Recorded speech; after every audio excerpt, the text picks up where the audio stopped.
on est payé uniquement sur le temps de vol et pas sur le temps passé au travail. Le salaire, on n'a pas le choix de la banque, il est versé automatiquement sur Bank of Ireland. Quand on fait 6 tronçons par jour, 6 vols par jour, on n'a pas le droit de perdre 1 heure ou 2 heures au sol. C'est la vision de certains commandants de bord, certains pilotes qui ont la pression de la direction pour respecter un timing. Ils ont aussi la pression pour l'emport de carburant. Alors, il y a le code de l'aviation civile qui stipule que le commandant de bord est maître à bord.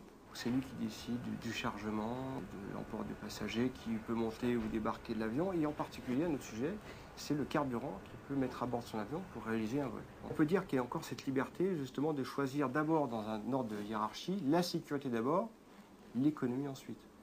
Et que dans ces compagnies low cost, s'il y avait une pression exercée par du personnel qui n'est pas à bord de l'avion, il n'y aurait que l'aspect économique, là, ça pourrait être préjudiciable au transport aérien dans le sens où les passagers veulent voyager en toute confiance. Il y a vraiment un rapport aux chiffres presque malsain.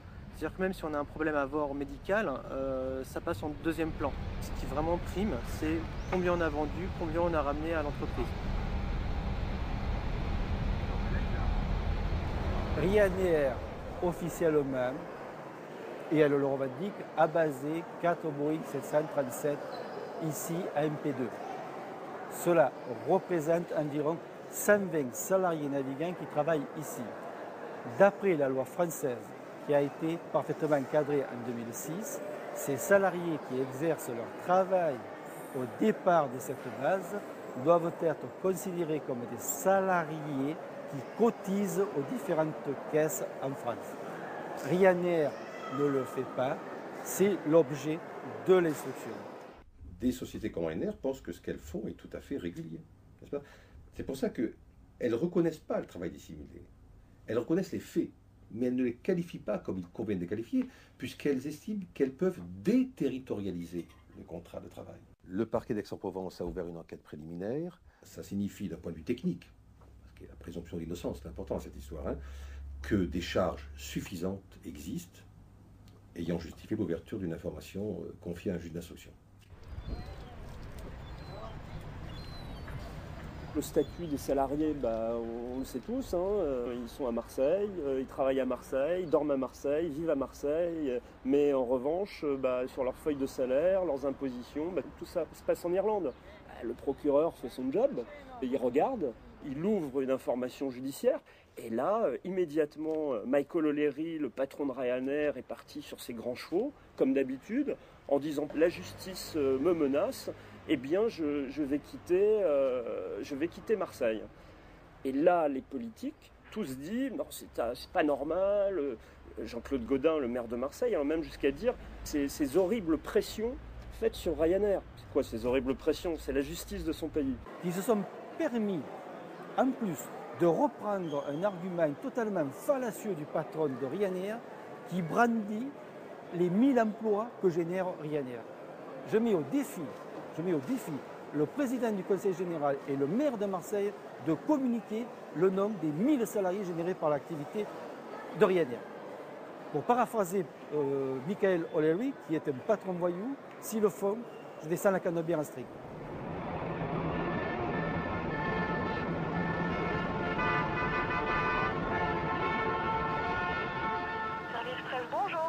Oui, bonjour madame, Enrico Porsi à l'appareil. J'avais eu madame Ferraro parce qu'on avait demandé si on pouvait interviewer monsieur Gaudin. Ce qu'il refuse, c'est qu'il n'a pas de créneau disponible en ce moment. Donnez-moi une date, n'importe laquelle. Ben, ça va pas être possible. Tous les mois de juillet, c'est pas possible. Non. Alors, pardonnez-moi, vous refusez l'interview.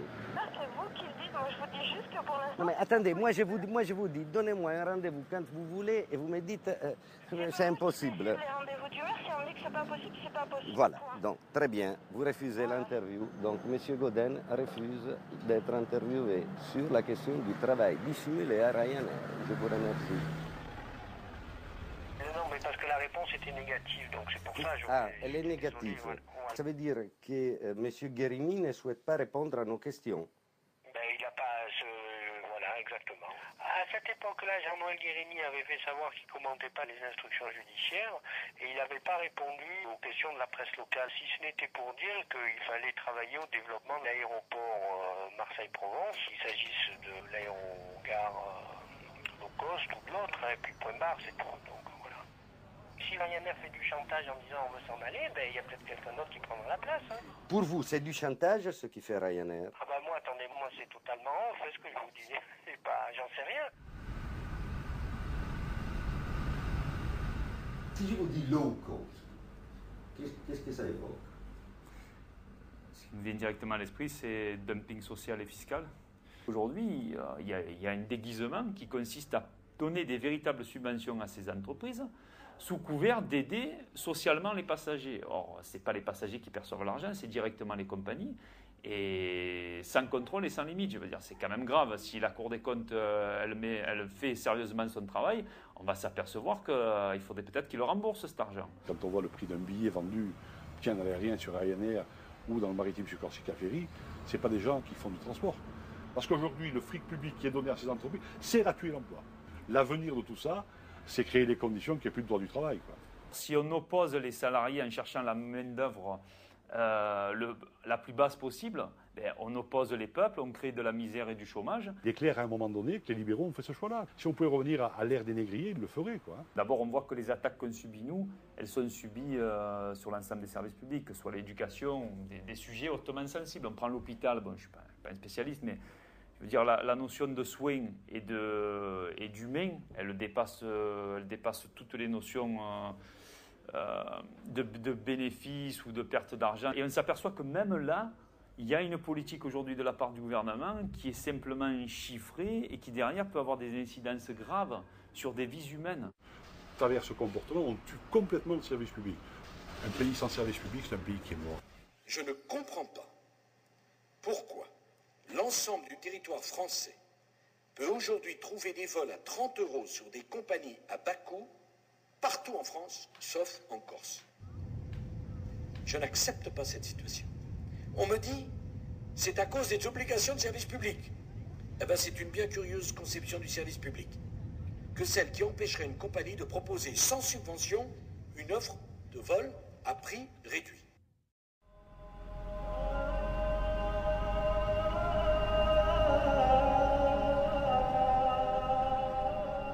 En octobre 2007, le président Sarkozy fait une véritable déclaration de guerre à l'encontre du service public. Et parallèlement, il impose aux élus de Corse la venue des low cost. On assiste à une véritable ingérence qui bafoue même la loi de décentralisation. Nous avons voté contre ces ouvertures de plus en plus importantes aux compagnies écrémeuses de trafic et nous considérons en ce sens que cela permet de défendre et de renforcer le service public.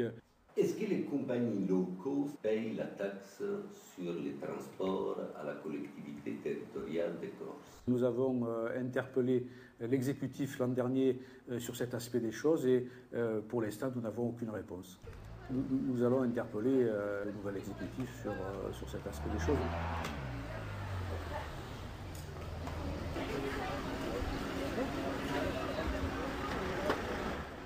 Notre objectif, c'était de pouvoir insérer la Corse dans le réseau des compagnies low cost.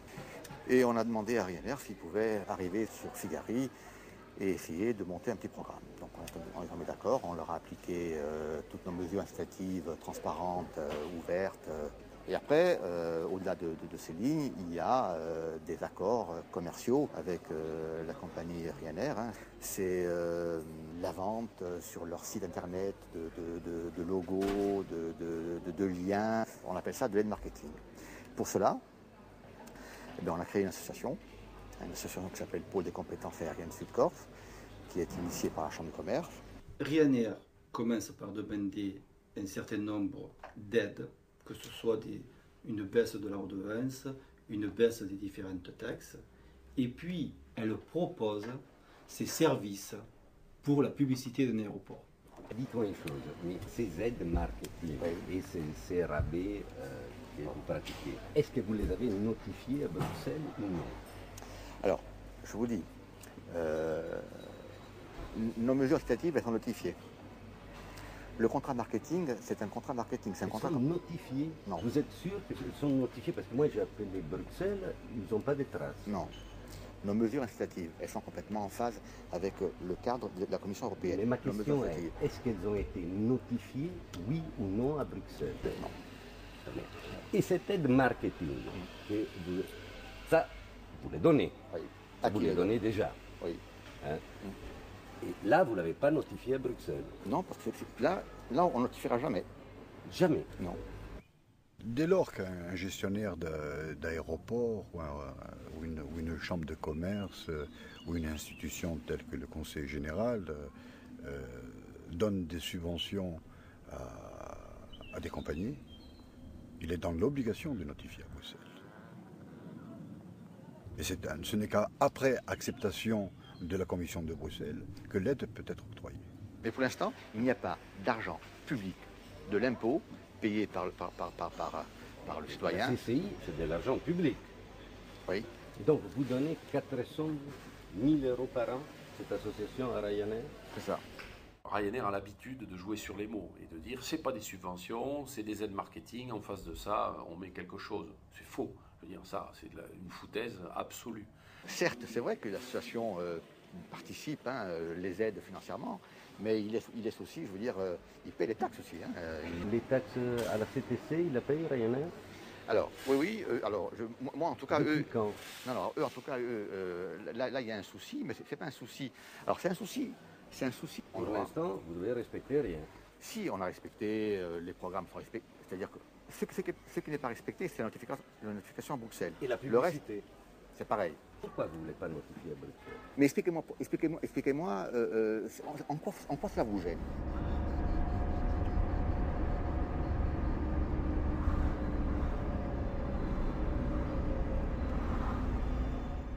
Air France a été privatisée, la notion de service public a été complètement abandonnée, et cependant, on s'aperçoit qu'une société comme Ryanair, qui prône un discours et des méthodes ultra-libérales, ne peut vivre qu'avec des subventions publiques illégales.